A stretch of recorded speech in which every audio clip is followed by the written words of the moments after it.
আপনার আমার জন্য যেই রূপ নামাজকে ফরজ করেছেন, অনুরূপ ভাবে আল্লাহ তাআলা আপনার আমার উপর রোজাকে ফরজ করেছেন। সেই সম্পর্কে আল্লাহ তাআলা সূরা আল বাকারা আয়াত নাম্বার 183 মধ্যে আল্লাহ তাআলা ঘোষণা করছেন যে কুতিবা আলাইকুমুস সিয়াম কামা কুতিবা আলাল্লাযিনা মিন ক্বাবলিকুম লাআল্লাকুম তাত্তাকুন। সম্মানিত উপস্থিতি, আল্লাহ তাআলা বলছেন যে কুতিবা আলাইকুমুস সিয়াম, আমি তোমাদের উপর রমজানের মাসের 1 মাস সিয়ামকে আমি তোমাদের জন্য অপরিহার্য ফরজ করলাম।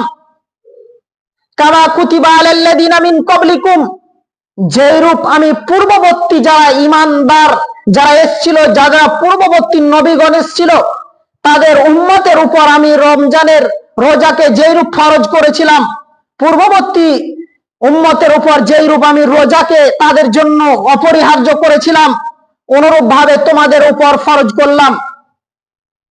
কুতিবা আলাইকুমুস সিয়াম কামা কুতিবা আলাল্লাযিনা মিন ক্বাবলিকুম লাআল্লাকুম তাত্তাকুন।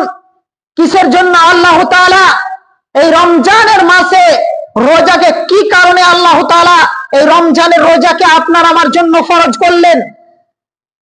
লাআল্লাকুম তাত্তাকুন, আল্লাহ তাআলা ঘোষণা করছেন যে লাআল্লাকুম তাত্তাকুন, যাতে করে আপনি আমি ঈমানদার হতে পারি, যাতে করে আপনি আমি মুত্তাকি হতে পারি, যাতে করে আপনি আমি পরেজগার হতে পারি, যাতে করে আপনি আমি আল্লাহওয়ালা হতে পারি, যাতে করে আপনি আমি আল্লাহ ভীরু হতে পারি। তার কারণেই আল্লাহ তাআলা বলছে লাআল্লাকুম তাত্তাকুন, তার কারণেই, মুত্তাকি হওয়ার কারণেই আমি তোমাদের উপর রমজান মাসের রোজাকে ফরজ করলাম। সম্মানিত উপস্থিতি, আল্লাহ তাআলা এই আয়াতের মধ্যে রমজান মাসের রোজাকে ফরজ করেছেন এই উম্মতের উপর। আপনাকে আমাকে এই রমজান মাসের রোজাকে পালন করতে হবে। আর এই রমজান মাসের রোজা যদি আপনি আমি পালন করি, তার ফল কি রয়েছে?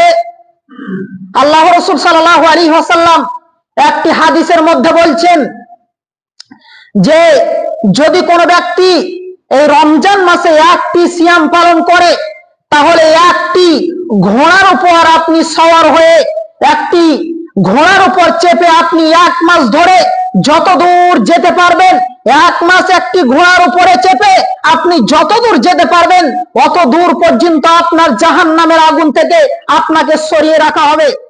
সম্মানিত উপস্থিতি, তাহলে এটা হচ্ছে রমজানের রোজার গুরুত্ব, সিয়ামের ফজিলত।